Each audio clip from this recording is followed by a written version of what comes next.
পেনশনারদের দাবিতে আগরতলায় গণ অবস্থান, বৃহত্তর আন্দোলনের হুঁশিয়ারি। পেনশনারদের দীর্ঘদিনের বিভিন্ন দাবি দ্রুত পূরণের দাবিতে আগরতলায় গণ অবস্থান কর্মসূচি পালন করল forum of civil pensioners association Tripura state committee.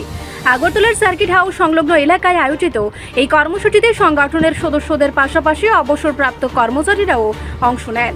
কর্মসূচিতে বক্তারা জানান, চাকরি থেকে অবসর নেওয়ার পরও পেনশনারদের একাধিক সমস্যার মুখোমুখি হতে হচ্ছে। পেনশন সংক্রান্ত বিষয়ে প্রাপ্য সুযোগ সুবিধা এবং অন্যান্য ন্যায্য দাবির দ্রুত নিষ্পত্তির জন্য সরকারের কাছে আবেদন জানানো হয়। একই সঙ্গে পেনশনারদের সমস্যাগুলির ক্ষেত্রে সংশ্লিষ্ট কর্তৃপক্ষকে আরও কার্যকর ও ইতিবাচক ভূমিকা নেওয়ার আহ্বান জানানো হয়। গণ অবস্থানে সংগঠনের নেতৃত্ব ও সদস্যরা বক্তব্য রাখেন। তারা পেনশনারদের নিজেদের অধিকারের প্রশ্নে ঐক্যবদ্ধ থাকার আহ্বান জানান। দাবি আদায়ে গণতান্ত্রিক পদ্ধতিতে আন্দোলন চালিয়ে যাওয়ার কথাও বলেন তারা। বক্তাদের আশা, সরকার এবং সংশ্লিষ্ট কর্তৃপক্ষ দাবিগুলিকে গুরুত্ব দিয়ে দ্রুত ব্যবস্থা নেবে। সংগঠনের নেতৃত্বের পক্ষ থেকে জানানো হয়, পেনশনারদের দাবিগুলি নিয়ে বিভিন্ন পর্যায়ে ইতিমধ্যেই আলোচনা হয়েছে। দাবিগুলি বাস্তবায়নের জন্য সরকারের কাছে ফের আবেদন জানানো হয়েছে। দ্রুত সমাধান না করলে আগামী দিনে আরও বড় কর্মসূচি নেওয়ার হুঁশিয়ারিও দেওয়া হয়। শান্তিপূর্ণ এই কর্মসূচিতে পেনশনারদের উপস্থিতি ছিল উল্লেখযোগ্য। আমাদের আজকের যে কর্মসূচি, এটা সর্বভারতীয় কর্মসূচির অঙ্গ হিসাবে আমরা ত্রিপুরাতেও ফোরাম অফ সিভিল পেনশনার্স অ্যাসোসিয়েশনের তরফ থেকে আমরা এখানে পালন করছি। 11টা থেকে 1টা 2 ঘন্টা আমাদের এই কল অ্যাটেনশন ডে প্রোগ্রাম, সেই উপলক্ষে ধর্ণা কর্মসূচি আমাদের মূল দাবি হচ্ছে 2025 সালের মার্চ মাসে কেন্দ্রীয় সরকার যে ভ্যালিডেশন অ্যাক্ট চালু করেছে সেটা বাতিল করতে হবে। কারণ এই ভ্যালিডেশন অ্যাক্টের মাধ্যমে পেনশনারদের মধ্যে বিভাজন সৃষ্টির একটা একচ্ছত্র আধিপত্য কেন্দ্রীয় সরকারের হাতে চলে এসছে। এবং দ্বিতীয় যে দাবি, 8ম বেতন কমিশন গঠন যে হয়েছে, সেখানে পেনশনারদের পেনশন রিভিশনের ব্যাপারে কোনো বক্তব্য নেই। আমরা কেন্দ্রীয় সরকারের কাছে ইতিমধ্যে আমরা প্রায় বছর দেড়েক যাবৎ বিভিন্ন পর্যায়ে আন্দোলন করে এই বেতন কমিশনের যে টার্মস অফ রেফারেন্স বা বিচার্য বিষয়, সেটা সংশোধন করে সেখানে পেনশনারদের যে পেনশন পুনর্বিন্যাস সেটা ইনক্লুড করার জন্য আমরা বলেছি। কিন্তু এখনও পর্যন্ত কেন্দ্রীয় সরকার সেক্ষেত্রে কোনো পরিবর্তন আমাদের চোখে আসেনি। সুতরাং আমাদের এই যে গত 1.5 বছর ধরে যে ধারাবাহিক আমাদের যে আন্দোলন কর্মসূচি চলছে, তারই একটা কালমিনেশন বলবো আমাদের আজকের এই যে কর্মসূচি কল অ্যাটেনশন ডে।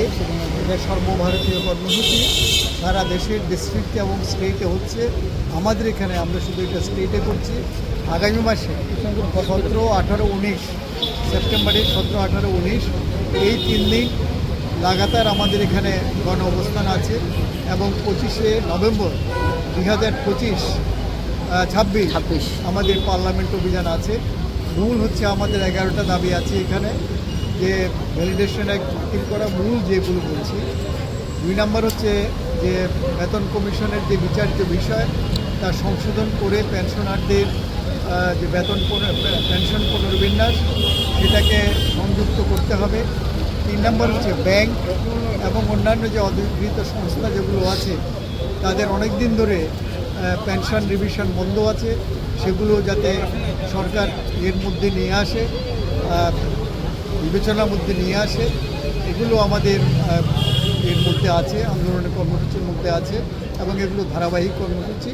আমাদের আগামী দিনেও যতক্ষণ পর্যন্ত আমাদের দাবি পূরণ না হচ্ছে, এই আন্দোলন কর্মসূচি সারা দেশে জারি থাকবে।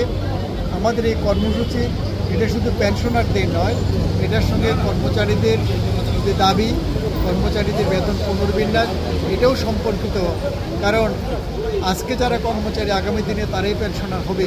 সুতরাং এই দাবি শুধু আংশিক কোনো এটা অংশের দাবি না, এটা শ্রমিক, কর্মচারী সবারই দাবি, যে ন্যায্য দাবি সরকার যাতে এটা পূরণ করে, তার জন্য আমাদের এই কর্মসূচি। 2018 সালের পর থেকে আমাদের এটা কেন্দ্রীয় সরকারি যারা পেনশনার তাদের কথা বলছি আমাদের এটা পুনর্বিন্যাস হওয়ার কথা 2026। আমরা যেটা পাচ্ছি 16 অনুসারেই পাচ্ছি, এটা 10 বছর আগে একটা এটা রিভিশন হচ্ছে 2026 থেকে হওয়ার কথা। এখন এই বেতন কমিশনের রিপোর্ট বেরোলে পরে তারপরে বোঝা যাবে আমরা কবে থেকে এটা পাবো। এটা হচ্ছে কেন্দ্রীয় সরকারের কর্মচারী এবং পেনশনার যারা আছে।